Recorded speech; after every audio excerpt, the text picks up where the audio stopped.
Hello, dear listener. Please subscribe to our channel. Enjoy watching. Every year in July, we used to gather with our close friends and go on a vacation for a few days to a remote place in the forest by the lake. There was a small cabin that belonged to the Whartons with whom we used to go, inherited from their grandfather. Tom Courtney, he and his wife Patricia even went there for their honeymoon. And when Angela and I moved to the street where they lived in the city, our house happened to be right across from theirs. Patricia was always very friendly, and on the first day of our move, she came over with homemade pastries to welcome us. In turn, we invited her and her husband to dinner at our place. That's how we became friends with them. They told us that they loved going on vacations outside the city, and once they invited us to go with them. Since then, we've been going there together once a year. But the same thing happened this year. After sending the kids to camp, our neighbors and us started preparing for the trip. Angela, as always, made sure that we were protected from mosquitoes and stocked up on various supplies, while I paid more attention to the quantity of alcohol. The Whartons took care of snacks and everything else. This is packing everything into their car, as it was larger and more spacious than ours. We all set out early in the morning to reach our destination by the afternoon. Tom, as always, was behind the wheel. Patricia sat in the front seat, entertaining us with chatter and occasionally singing along to songs on the radio. Distance to the road wasn't close, but it was accompanied by a decent landscape, alternating between fields and densely planted trees. It's the day for the trip turned out to be relatively good weather-wise, and as always, Angela didn't forget to pack swimsuits in her bag so that we could fully enjoy our time at the lake. Upon arriving at the location, our first priority was to unload, but Tom checked the generator's functionality and refueled it. Our wives took care of tasks in the kitchen, and I was sent to check the shed, where Tom stored firewood and various supplies. Having checked everything and prepared for the evening campfire, we finally settled around the burning logs and replenished our bodies with alcoholic beverages, starting with beer. There was no one for miles around. Just us, our campfire, the dark sky enveloping our campsite, and the trees with thick bushes surrounding us, which occasionally rustled in the light breeze, it seemed like someone might be lurking. Tell me, Rowan, how do you feel about going a bit further this time? I bought a bigger boat in the spring, and now we can explore the whole lake. I've mentioned before how my grandpa told me about the remote areas where few people venture because unpredictable things can happen there. Isn't that just local legends? Maybe some people think of it as legends, but my grandpa said he went there himself once. The catch is that you have to go there at night, and around midnight, you can witness something extraordinary. Like what Angela asked. Well, my grandpa said he saw the lake bed glowing with an unusual radiance. He sat in the boat for a while and watched this glow as if mesmerized, and then he mustered the courage to get closer for a better look at what was down there. Exactly at midnight, when he reached the center of the lake, he found himself right at the scene, and as he peered into the water and reached his hand in, something suddenly popped out. At that moment, Angela let out a loud scream, as she was so engrossed in the story that she didn't notice my hand sneaking behind her and grabbing her shoulder. Tom and I had planned ahead to play a little prank on our wives, and Angela was the first victim. "Up, you fool! How can you do that?" my wife said, slightly annoyed, and nudged me in the side. We all laughed at her frightened reaction because it did look quite funny from the outside. "You scared a cat." "It's just a story," Tom chuckled. But you know, guys, I've been thinking about this for a long time, and even looked up articles about these places. And I had this crazy idea. "What? Do you really want to go there on the boat at night?" Patricia asked. "Yes, why not? If it's just legends, there's nothing to be afraid of. Plus, we'll enjoy a beautiful night sky." "Are you scared, huh?" Tom replied. "No, I just think it's a bit risky." "Have you ever sailed there during the day to check the route? What if there are underwater obstacles or snakes?" Patricia expressed her concerns. "Come on. I support Tom. I think it's not a bad idea to have a little adventure," I chimed in. Angela just looked at me, feeling a bit embarrassed. It was around 10 p.m., and we decided to sit by the campfire for a while and have some more alcohol. Tom went to the pier to check the shore, and then he asked me to help him get the boat out of the shed while our wives continued to skewer pieces of meat over the fire. When the time approached midnight and we were intoxicated enough to embark on this crazy journey, we headed to the shore and got into the motorboat. The nighttime boat ride turned out to be genuinely pleasant. We all believed that nothing bad could happen, but Angela convinced us to put on life jackets, even though we were all strong swimmers. It struck me as a bit strange that in all these years, Tom had never taken the boat further than a couple of 100 meters. As on the map, the lake didn't seem that large, but as we ventured further, it appeared much bigger. We spent about 10 minutes reaching the desired location. But when we were just about there, Tom turned off the engine and switched to paddles, saying that the silence would enhance the experience. We all thought it was the light from our campfire or the glow from some windows. But when we approached the shore, it seemed unfamiliar to us. Nevertheless, we decided together that traveling on land would be more pleasant and effective.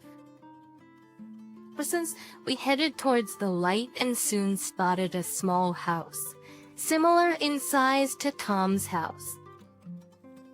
Exhausted from the long walk, we knocked on the door.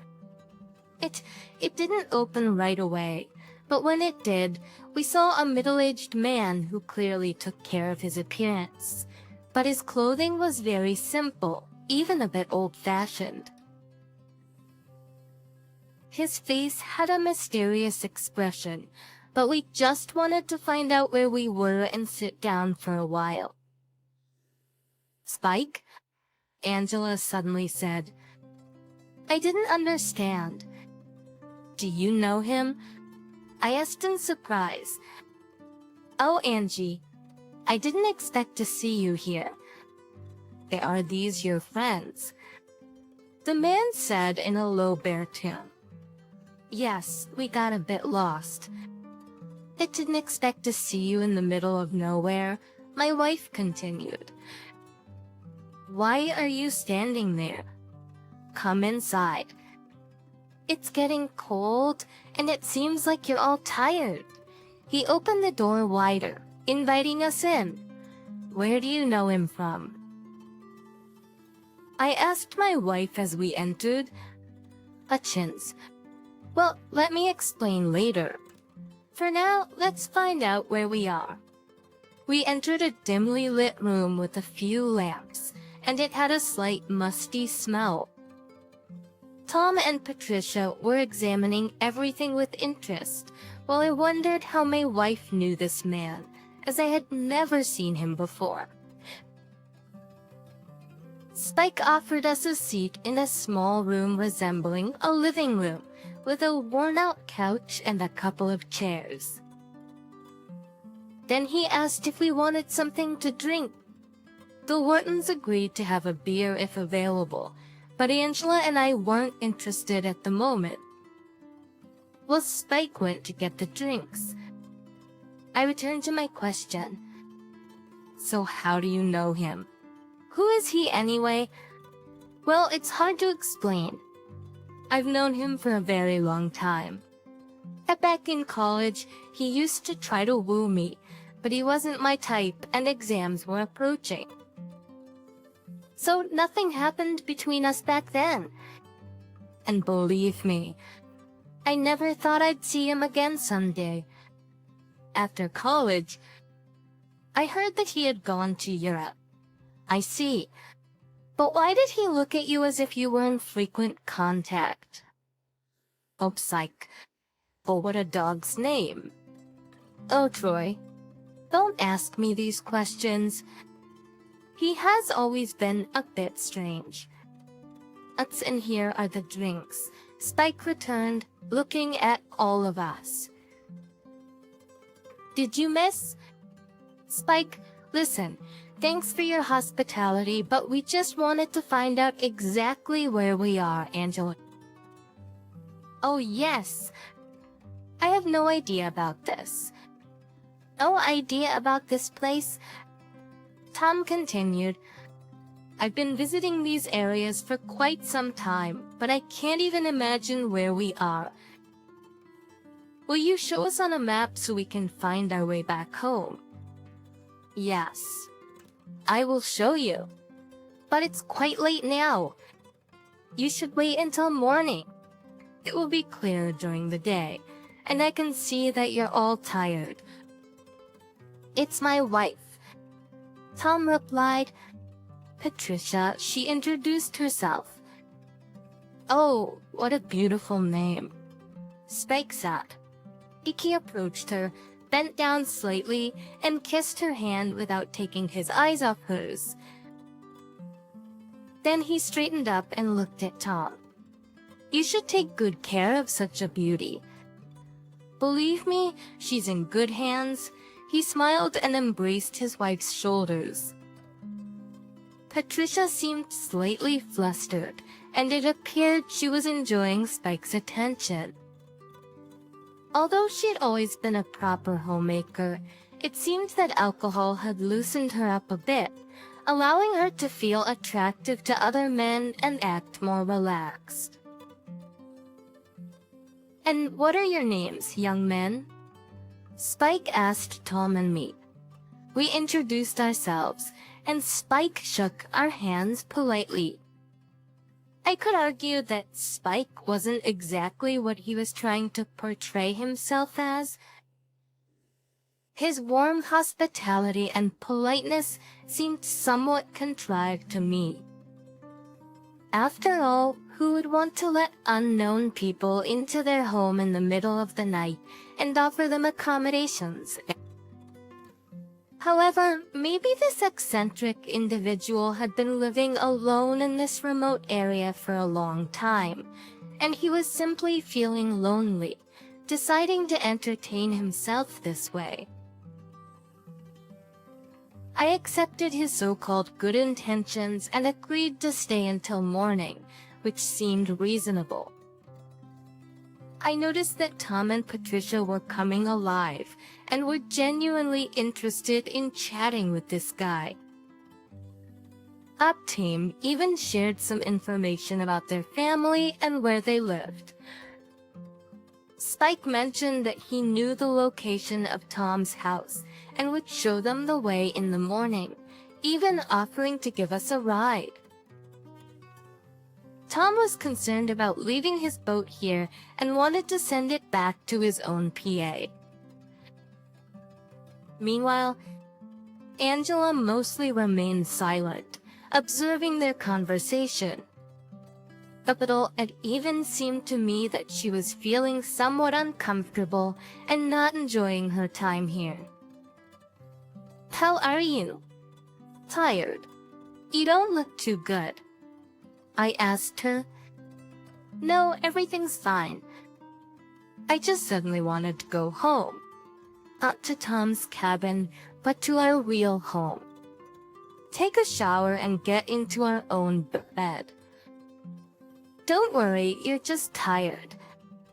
We'll return to the cabin tomorrow, and I promise not to give in to any more of Tom's crazy ideas. We'll just enjoy the remaining couple of days we have left." "What are you whispering about over there?" Tom asked when he noticed my wife's gloomy mood. "Join us. We're having a great time here. In fact, Spike, right? Our evening has just begun. Isn't that right?"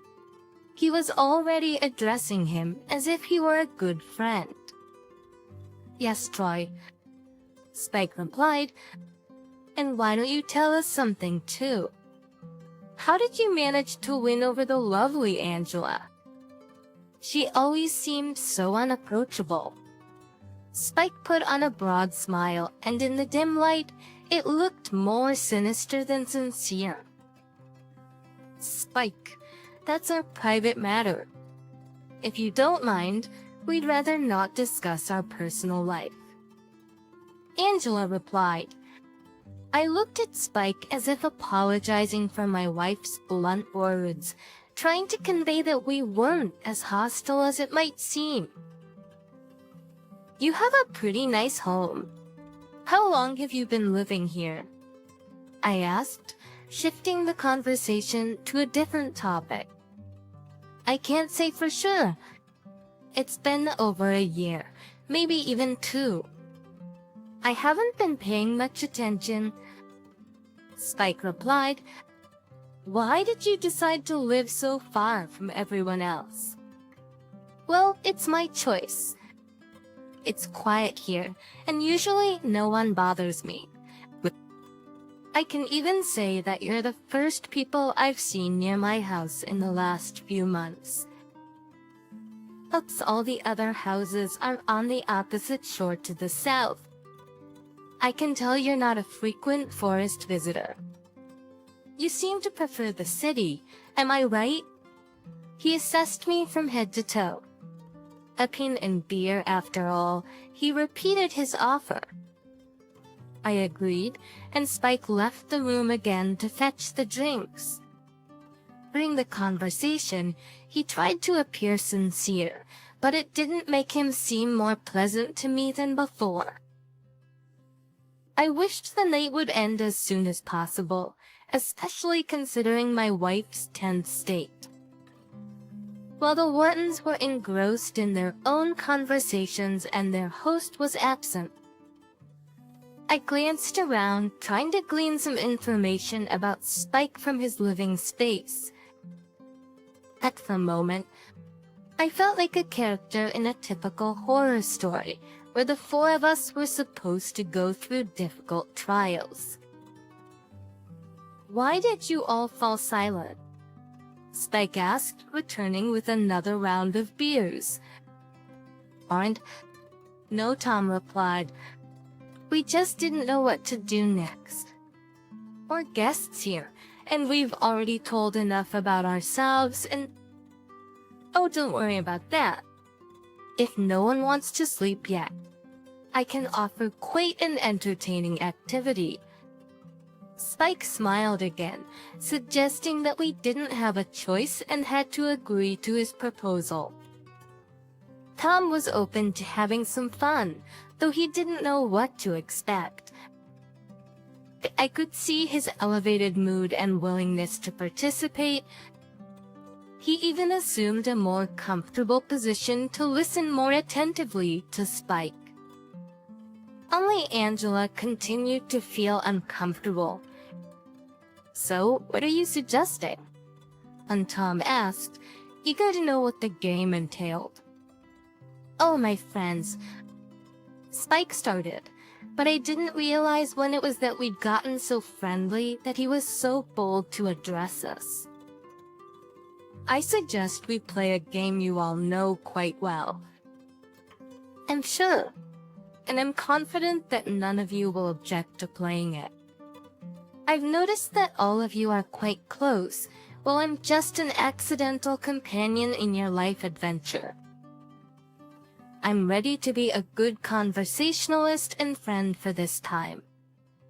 How cliché. Angela expressed her opinion. "Maybe we should roast marshmallows by the campfire and sing Kumbaya while we're at it." Spike didn't respond to this and just looked at her with a piercing gaze. Then he turned his attention back to all of us. "I wanted to suggest playing Truth or Action. It's a harmless and interesting game for friends. What do you say?" He looked at each of us one by one, as if waiting for a vote. "Why not? I'm in," as the team's chin replied.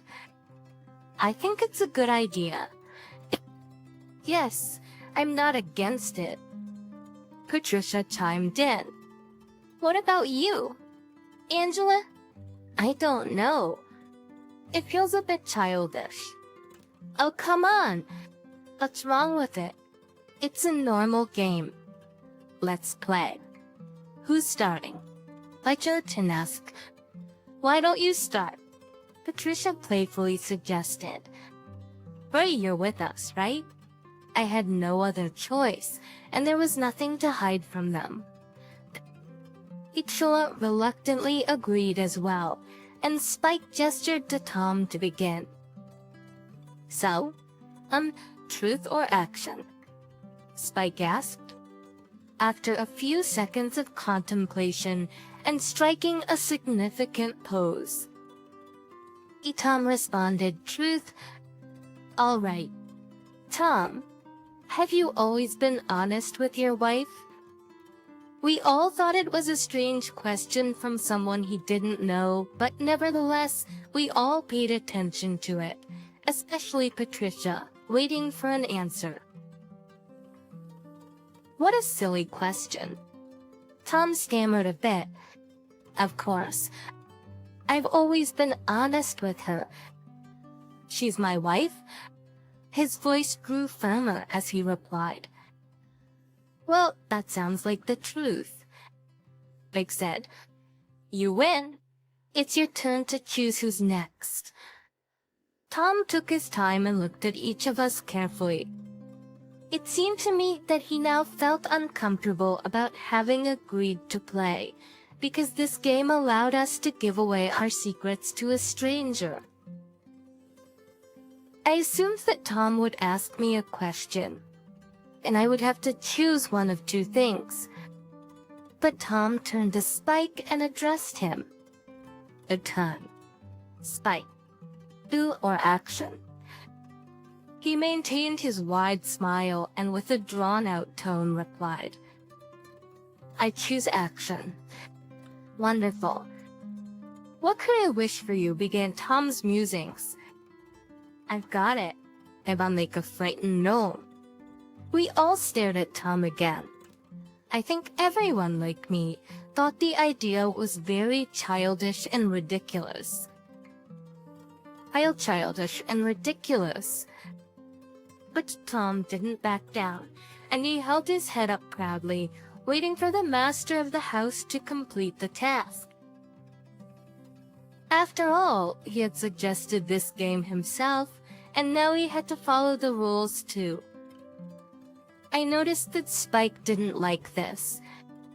He took a few sips of beer and then stood in the middle of the room, crouched down and performed the task, accompanying his display with fancy moves. I could see in his eyes that he wasn't going to leave us alone after this, and I was already regretting agreeing to be a part of it. When Spike finished his dare, the Whartons applauded in unison. Petrie and Gella nestled deeper into her chair, hoping that it wouldn't be her turn. I noticed this and leaned slightly forward, as if shielding her. Spike didn't rush to choose the next player, although Tom urged him to continue. It appeared that Spike was enjoying this game. After some thought, Spike turned to my wife.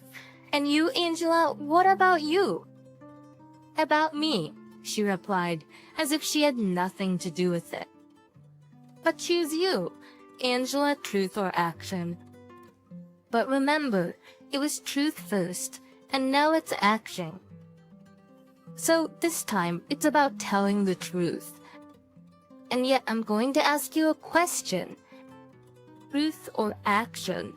Angela hesitated for a while, though it seemed she was concerned that Spike, being her former admirer, might suggest an inappropriate dare. So she chose truth. "Truth," she said, and gave Spike an annoyed look. "Perfect. I knew you'd choose that." "So, Angela, is it true that you've never cheated on your husband?" Spike asked. Everyone, especially me, was puzzled by this question, especially when it was asked. Angela frowned and even got angry. "How dare you even ask such questions? Pervert. I've told you that our personal lives are none of your business. Who are you to ask such a thing?" She yelled, jumped up, and wanted to leave the room, but I stopped her. "Wait, Angela, why are you so upset?" I asked. I realized that I was beginning to doubt her honesty. But she didn't answer me, just sat back down and crossed her arms, pouting. Now, I was sure that she hadn't been honest with me about her feelings. This was the first part of a fascinating story. The second part will be released today in the next video. And now we have another exciting story to tell. My wife and I had been married for 10 years. Signs were soulmates, and maybe that's why our relationship was so strong. I did notice that her sign was associated with cheating. But I ignored that and trusted her for the past 10 years. We had a daughter 3 years. Into our marriage, my wife worked in the same career all those years, and she was about to get her biggest raise. Right before our planned summer family vacation, it really felt like I had found true love. Exie, and I thought she would always be there for me. The night she got home after getting her raise, she seemed flustered and blown away by the good news. But there was something in her expression that made me think she was worried about something else. I asked if she was having trouble believing her own success, and she forced a laugh, saying, "Yeah." But I could tell she wasn't convincing me. I sensed that something else was going on. But when I tried to ask, she brushed it off and said she was fine, just pleasantly surprised. Cheating didn't even cross my mind at that point. Then before she went into our bedroom, she said but weird about her boss being incredible, and how lucky she was he really liked her a lot. That caught me off guard. It sounded strange, and I think she realized she slipped up saying it like that the next it's no opinion sites. Day was our anniversary party as we were getting ready. She got a phone call from her boss. She excused herself to take the call in her office, something she usually did to jot down notes for later. Little did she know I sneaked up close to the door to eavesdrop on their conversation. At first, she thanked him again for the raise. But then things got hush-hush. She whispered how glad she was to thank him properly, calling him amazing, and said she wanted to be with him again. Then she asked him about security cameras in his office, making sure they wouldn't be caught doing whatever they were doing, or they'd be fired. It was all becoming clear in my mind. I felt like bursting into the room and telling her I overheard everything. But instead, I decided to make an announcement at our anniversary party. I needed to do something that would push me to confront her and go through with the divorce. I was pretty certain she'd just... He confessed out loud to sleeping with her boss in his office. I was frozen outside the door waiting for her to come out. She seemed really worried when she saw me standing so close, trying to act like everything was okay. I forced on a fake smile. She asked if I was ready, and we left. I felt like a zombie.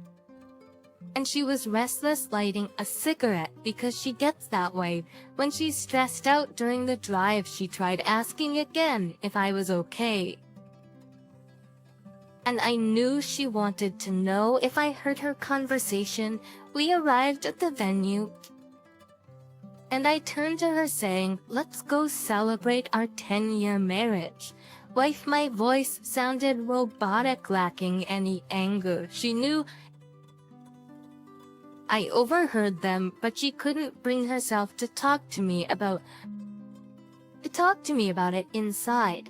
She sat there sweating while I took my time to calmly greet our friends and family, pretending everything was fine.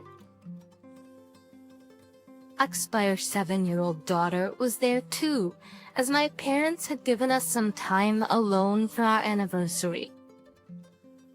Seeing all our loved ones and our daughter made my wife start itching and looking really uncomfortable. Her face turned red, and people started noticing, circling around her and saying she didn't look well, even though she insisted she was fine. It was obvious to everyone that she was sweating like crazy. I saw this as my chance to speak up. I raised my voice and told everyone that my wife was having an affair with her boss. Everyone was shocked, and she ended up fainting. Thankfully, our family and friends weren't heartless, and they rushed to help her by fanning her and using a cold cloth on her forehead, the old-fashioned way. I guess. When she came to, she looked so ashamed and couldn't say much. She finally managed to say she wanted to go home, and I asked which home she meant. She broke down in tears and ran to the bathroom. I thanked everyone for coming and then took my daughter home with me. We went to bed, and my wife tried calling a few times. A couple of other people called too, but I was already asleep and didn't hear any of it. I felt relieved that I found out the truth and followed through with kicking her out. Later on, I learned that one of my wife's cousins let her stay at their house, but that wasn't all that was going to change. I decided to email their company's HR department about what had happened. For a week later, they got back to me, thanking me for the information and letting me know that they took appropriate action. After that, my wife called me. She started by calling me a low slime book for ruining both her and her boss's careers that they had worked towards their whole lives. I called her a low slime bag for ruining our marriage after I put in 10 hard years for her and our daughter. How could she do that and still expect our daughter to look up to her as a mother? She didn't reach out to me until visitation with our daughter started after the divorce. But you know what? I've already found a woman who has her own daughter and does things for me that my ex would never have even considered. It's bittersweet though, because I realize I wasted a lot of time trusting her. Today, I'll tell you how my wedding came to a sudden stop when I read my vows. So, I.e. fiancé, and I met through coworkers in a group setting. We had a friend named David, who happened to be my best friend. It was great that he got along well with the girl I started dating and later proposed to. So, I asked him to be my best man at the wedding. My fiancée was really happy when she found out and thought it was a perfect choice. I had a slight suspicion about her excitement, but since she was also friends with him, I didn't think much of it. Now fast forward to the week before the wedding. My soon-to-be bride seemed really excited and was on her phone a lot. I assumed she was just busy with wedding planning. She would stop and ask me about minor decisions, and I didn't mind as long as it made her happy. But now, knowing what I know, I feel like she might have made up things to keep me from suspecting she was communicating with another man, my best man to be precise. We had our bachelor parties on the same night, which I thought was cool. However, I was really disappointed when my best man called me to say he couldn't make it to the party he had planned for me. He told me his mother was unexpectedly in the hospital, and he needed to be with her. You know, I really should have given him the benefit of the doubt, right? I feel so bad now for being heartless and suspecting him. Anyway, that night I had a bunch of friends with me. We're an active bunch, so before heading to an upscale lounge downtown, we played some basketball outside and then cleaned up nicely. I was feeling like a king, and I hoped my fiancé felt the same way. It's interesting because at that point, we were already living together, but we decided to wait until after the wedding for intimacy. Let me tell you, it was tougher than I expected. We took turns sleeping on the pull-out bed in the living room each night. When I got back home after the party, my fiancé was already asleep in our bed, looking like an angel who had a great time. I tucked her in, but as I glanced around, I noticed a shiny gold cufflink on the floor by the bed. That got me thinking, could this mean another guy was in our bedroom? I started rubbing my face and neck in frustration. It was stressing me out, and right at that moment my fiancé's phone buzzed. It was set to vibrate, but I could hear it on the nightstand. So, I took a peek at her messages, and one conversation with my best man stood out to me. Alright, so the most recent text I saw from him was sent 4 hours ago at 9 p.m. As I kept scrolling up, I realized she invited him to her bachelorette party, even though that's not how things usually go. But it got worse when I saw their earlier messages. She told him that tonight was going to be their night because the next day she would be with me. He asked if he could have her again sometime, and she kind of teased him, saying he might if he tempted her enough. And then there were messages from months ago, where they went from being just friends to getting flirty. He started asking about her body, and she sent him pictures. They even made plans to hang out one day when I thought she was at work. Later, he messaged her asking if they should have done that, and she replied saying she was sure about it. In just 1 hour, I went from being happy about getting married to feeling heartbroken and wanting revenge. I took 6 screenshots of the worst messages they exchanged and planned to read them during the vows.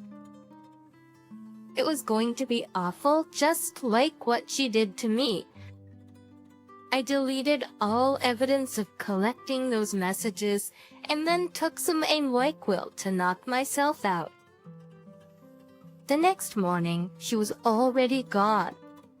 She left me a handwritten note saying she left early to get her hair and makeup done. But I knew what was really going on. Picture this, you're all dressed up, excited for a great day, and then someone drops a bombshell calling you a cheater in front of everyone. What a way to ruin things, right? That moment, I was feeling bitter. I didn't miss her or want her to apologize. I was done with her because I couldn't believe how much I loved her while she had someone else on the side. I put in so much effort to look good, smelling great, and my hair was on point. Part of me felt like it was pointless, but I convinced myself it was still worth it. I thought about telling my dad what I had planned to do, but I didn't want him to talk me out of it or warn others. Just then, my best friend texted me, asking if I was heading to the venue. When I got there, he greeted me outside looking all sharp. But I had one thing on my mind, cufflinks. As a bit of a gambler, I pretended to notice he was missing one, even though I couldn't really tell. He was taken aback, and I could see he felt embarrassed.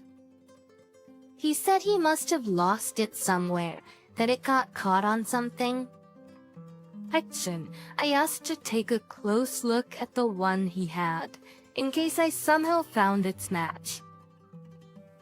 His heart was pounding, and he was sweating like crazy. It was so entertaining to see him like that, but I acted clueless about it all. So he showed me the cufflink, and guess what? It was an exact match to the one I had in my pocket. In that moment, I looked at him dead serious for a few painful seconds. I was trying my best not to scream or punch him. He could tell something was up and asked if I was all right.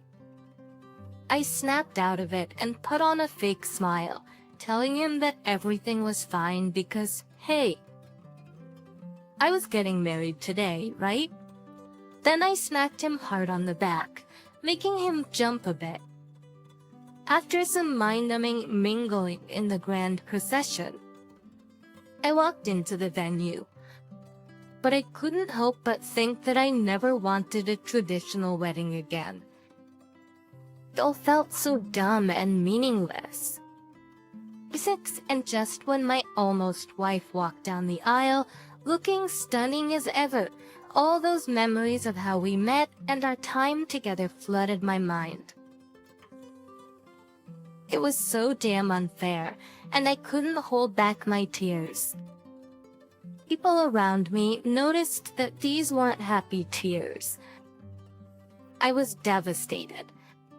I managed to keep it together until the celebrant asked if I wanted to read my vows. That was the moment I started reading messages between James and my fiancé, mentioning the date and time of each one. At first, people were probably wondering what I was up to, but as they listened, they realized these were flirty messages, not something they'd be proud of. Things got pretty awkward as they started to fidget uncomfortably and look around, realizing that everyone in the building was staring at them. My bride asked what I was doing and what I was reading on my phone. When I got another text, she told me to stop. But then I went ahead and read those really inappropriate messages out loud. He was saying some explicit stuff about wanting to be with her again, and she was inviting him over because I had left the house. As I read those messages, people started whispering and talking among themselves, and my fiancé tried to snatch my phone from me. My best man suddenly walked out, followed by 5 of my groomsmen, and there I was, shouting that I had pictures and videos of the messages they had sent each other, offering to share them with anyone interested. That made some folks get up and leave. The celebrant had the nerve to ask if we were still going to get married, and I couldn't help but laugh loudly and sarcastically. Ix was now on her knees, crying in her white dress at the altar. Her bridesmaids were clueless, just standing there frozen. Some of them knew about her affair with him or saw them being all flirty. It was satisfying to see that no one rushed to console her. I had enough of the whole drama at this point. My head was throbbing from it all. I stepped outside to check on my best man. Turns out he was cornered by those 5 guys, yelling and screaming at him in disbelief for betraying me like that. At that moment, I was just done with it all. My head was pounding, and I had enough of the whole mess. I got the revenge I wanted, and all I wanted to do now was take a nap. I told those guys to back off and let my best man go, saying that keeping him here wouldn't help anything. As they stepped back, my almost bride came running out of the venue, being chased by her bridesmaids who were giving her a hard time and calling her terrible names. She ran behind my best man's car for about 10 yards before he saw her in the mirror and stopped. She got in and they drove off. I turned around and saw a bunch of our wedding guests watching the whole scene. It was like they were in some grief counseling session, offering me hugs and words of advice.